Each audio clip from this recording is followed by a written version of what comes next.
Bismillahirrahmanirrahim. Furthermore, the sanctity of the truce was not completely fulfilled. Just 2 years after its signing, a tribe allied with Quraysh launched a surprise attack against a tribe allied with Muhammad just outside the borders of Mecca. This against a tribe allied with Muhammad just outside the borders of Mecca. This constituted a breach of the treaty which had promised a total peace for 10 years. With the treaty now voided, Muhammad could call upon his newfound allies throughout the peninsula in a new expedition aimed for Mecca. This time, however, they would not be traveling as peaceful pilgrims. Muhammad was finally in a position of power. Thousands of Muslims from all over the peninsula were now at his command, bound by alliances and conversions to join his army whenever called upon. At this point, the people of Mecca knew there was no way they could militarily defeat the Prophet. It was Mecca versus dozens of tribes, all united together for the first time in the history of the Arabs. Attempted negotiations between Muhammad and the Quraysh ended in failure, and in early 630 his army of over 10,000 Muslims brought together from all corners of Arabia marched on the holy city. Most Meccans realized that resistance was futile. With the exception of some minor skirmishes, Muhammad army entered Mecca bloodlessly. His triumphant return to his birthplace was seen by his followers as the final victory of Islam over polytheism, of truth over falsehood. The hundreds of idols surrounding the Kaaba were destroyed, making the sanctuary a place for Muslim worship dedicated to one God.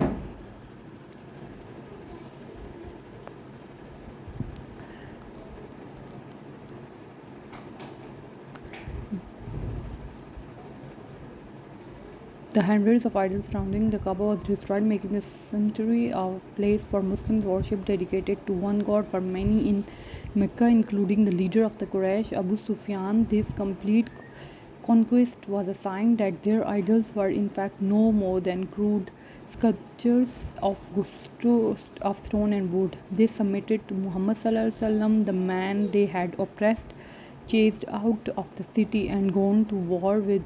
Muhammad in turn proved to be a lenient conqueror. Most Meccans were left unharmed, a remarkable gesture for a people accustomed to brutal tribal wars that showed no mercy. Once again, Muhammad was setting the example that his prophethood marked the beginning of a new era with new rules and customs.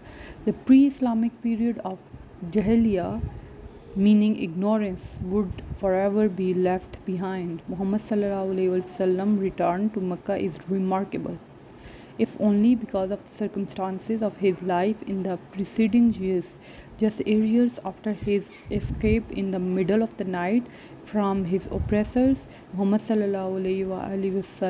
returned to his hometown as a victorious leader with an army of thousands. In Mecca, he had gone from a trusted merchant to an undesirable rebel against polytheism, to a distant enemy, to the benevolent conqueror of his native land.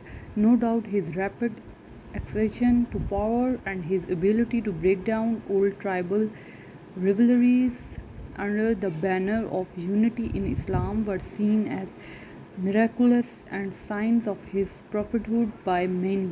The Muslims of that era, including those who had suffered through the early years of oppression in Mecca and the ones who only converted upon the city's conquest, thus believed that there was something special about Islam. It was guided and protected by God in their eyes, and they were on a special mission to spread this true religion to the rest of the world.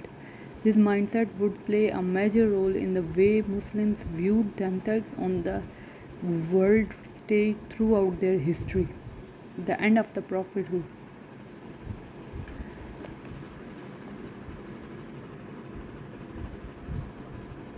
The end of the prophethood, by the time of the con- conquest of Mecca, Muhammad ﷺ was about 60 years old and an old man by the standards of his time. Through his sayings and the continuing revelations of the Quran, the tenets of Islam had been formalized, covering everything from articles of belief to instructions for worship to guidelines for everything for Islamic governance. A new social order had been inaugurated, one that left behind tribalism and nationalism in favor of Islamic unity under divine laws.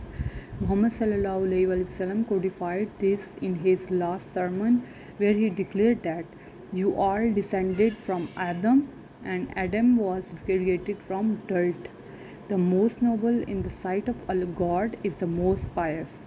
No Arab is superior to a non Arab except by their God consciousness. His religious and social message was intertwined with, with a political one that forged a united Muslim empire that spanned the entire Arabian Peninsula. The first time in history that all the Arabs had been united, he even managed to make some inroads among the tribes living on the southern edges of the Byzantine and Persian empires, an accomplishment that would not go unnoticed by those two great empires, who would soon take the rapid spread of Islam very seriously. After his conquest of Mecca, Muhammad ﷺ returned to his adopted hometown of Medina. He had, after all, promised to lead the Muslim Ummah from the Oasis 8 years earlier when Aus and Hazraj invited him. Here he began to make preparations for a Muslim community that would continue long after his death. He spoke increasingly about the obligations of a true believer, the preservation the, of the Quran,